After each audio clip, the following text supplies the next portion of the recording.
perhatian. Eits, sebelum nonton, subscribe dan nyalain loncengnya, biar makin asik. Selamat nonton. Assalamualaikum warahmatullahi wabarakatuh. Salam sejahtera bagi kita semua. Saya ucapkan selamat malam dan terima kasih untuk Bapak Prof. Renaldi Rafriansyah. Selamat malam dan apa kabar teman-teman? Nama saya Faris Akram. Saya mahasiswa Pasca Sarja Universitas UIN Ar-Raniri jurusan Ilmu Politik. Oke, pada kesempatan kali ini saya akan mempresentasikan tentang materi kuliah ke-11, yaitu perbedaan antara ekonomi Islam dan ekonomi kapitalis. Langsung saja saya ke materinya. Pada dasarnya, semua sistem ekonomi bertujuan untuk menyejahterakan masyarakat. Cara yang digunakan oleh manusia untuk mengatur penyediaan material. Hanya saja, cara yang digunakan untuk mewujudkan hal tersebut berbeda antara satu negara dengan negara yang lain. Sistem kapitalisme dan juga sistem sosialisme tentunya memiliki tujuan akhir yang sama, yakni kesejahteraan masyarakat. Perbedaan cara tentunya dapat mempengaruhi pencapaian pada tujuan. Setidaknya terdapat 5 macam bentuk kelembagaan yang membedakan antara satu sistem ekonomi dengan sistem ekonomi lainnya. Yang pertama, hak asasi kepemilikan. Yang kedua, proses atau mekanisme pengambilan keputusan. Yang ketiga, antara pasar dan terencana dalam penyediaan informasi dan koordinasi. Yang keempat, mekanisme insentif dalam mengatur tujuan dan mendorong manusianya untuk meraih tujuan tersebut. Yang kelima, prosedur dalam menentukan pilihan yang bersifat publik. Berbicara mengenai ekonomi kapitalis, kapitalisme adalah sistem ekonomi yang berasal dari Eropa yang kemudian berkembang ke seluruh dunia pada saat ini.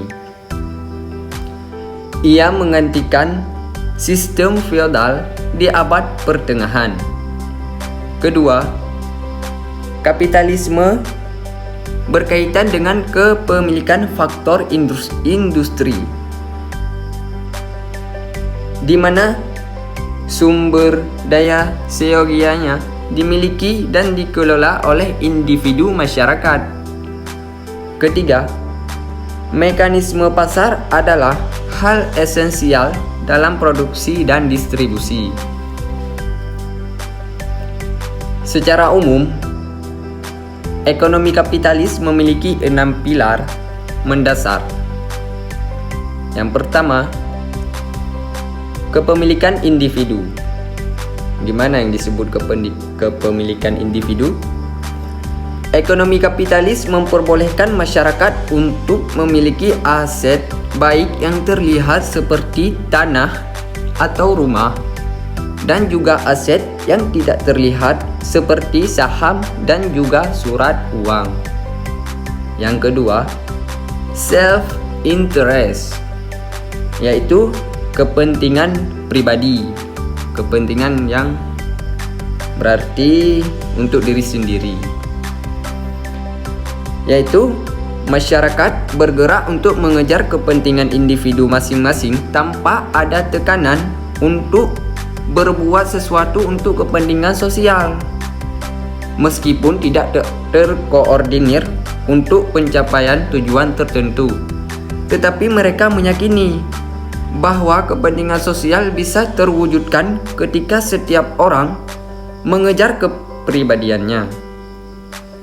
Yang ketiga, persaingan bebas. Gimana yang disebut persaingan bebas? Yaitu produsen bebas keluar masuk pasar persaingan. Dapat membahayakan juga itu. Yang kelima, yang keempat, Mekanisme pasar.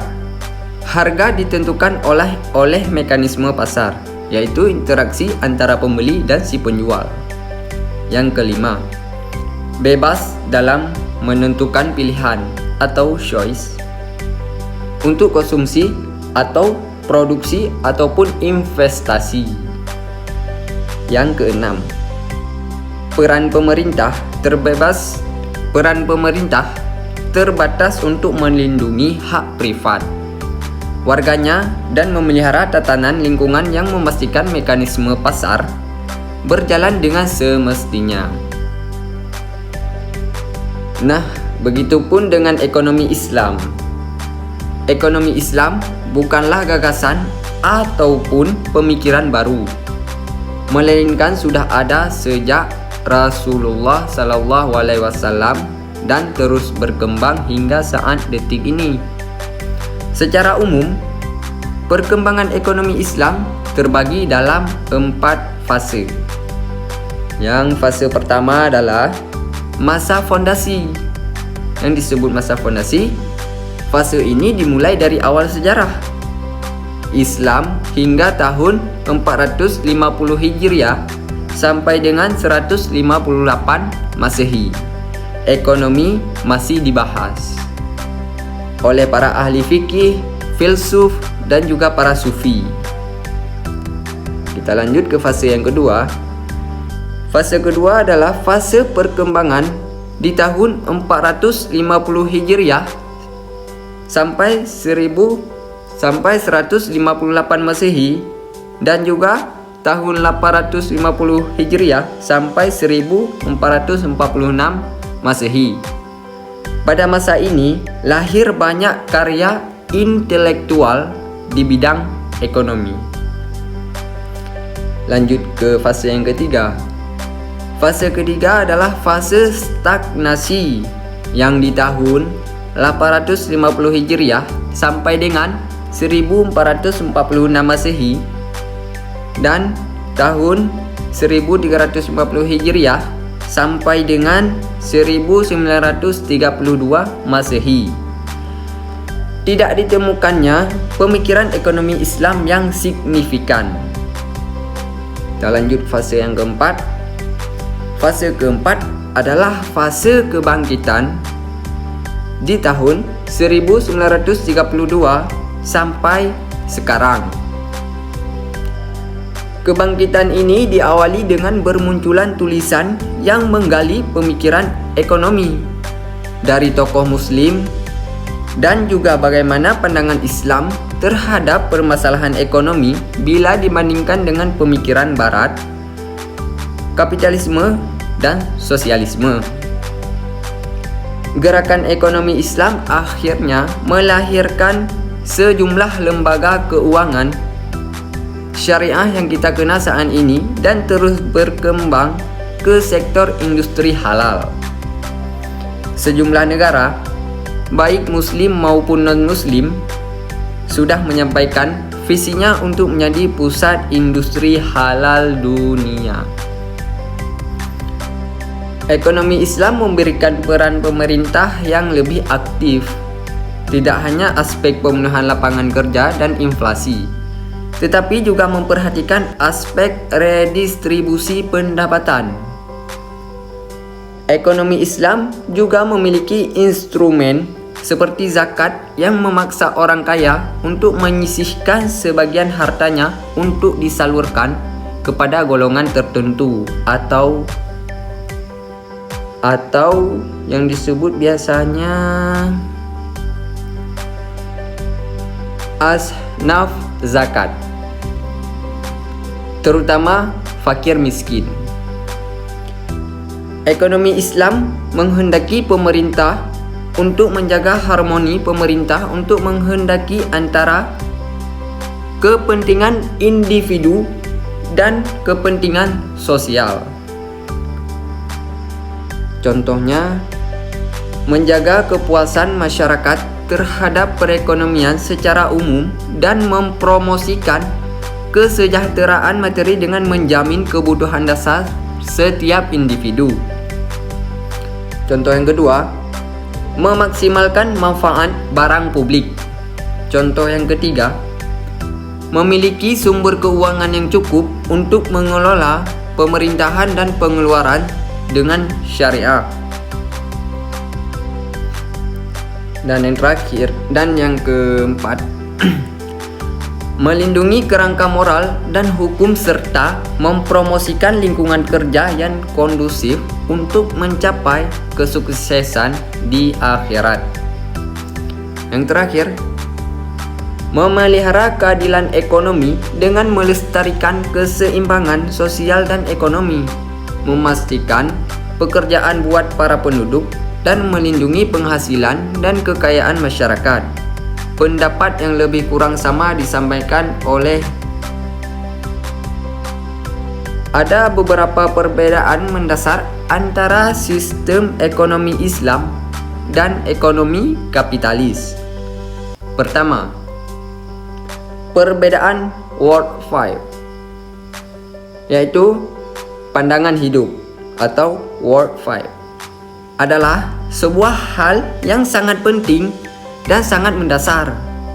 Pandangan hidup dapat menentukan arah, tujuan dan juga perbuatan yang akan dilakukan oleh seseorang. Yang kedua, pertimbangan nilai atau moral. Perkembangan sistem kapitalisme di abad pertengahan tidak terlepas dari pengaruh gerakan Protestan yang menentang dominasi gereja dalam segala aktivitas manusia, termasuk dalam permasalahan ekonomi. Oleh karenanya, kapitalisme menegaskan pertimbangan nilai-nilai atau moral yang digunakan oleh agama. Doktrin-doktrin agama seperti halal dan haram tidak menjadi sebuah nilai yang dipertimbangkan dalam aktivitas ekonomi. Yang ketiga, harmoni antara kepentingan individu dan kepentingan kolektif atau sosial. Kepentingan sosial dapat terwujud dengan sendirinya ketika semua orang mengejar kepentingannya.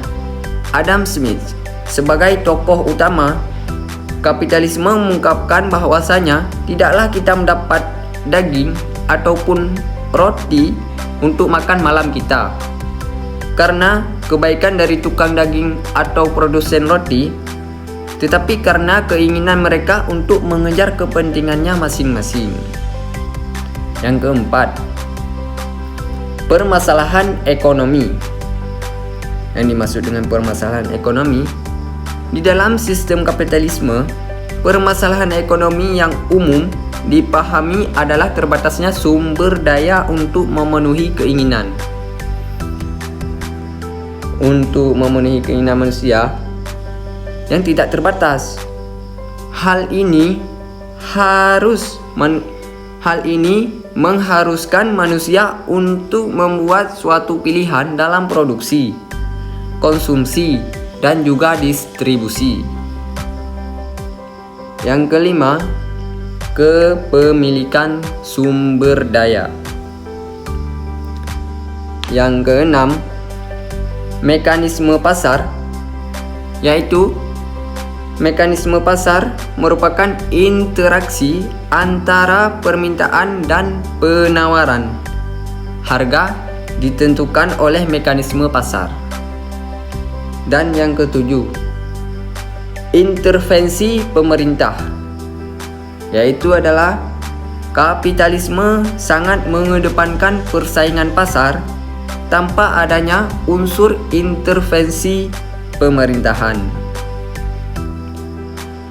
Hanya ini yang saya dapat sampaikan. Lebih dan kurang saya mohon maaf. Wabillahi taufiq wal hidayah. Wassalamualaikum warahmatullahi wabarakatuh.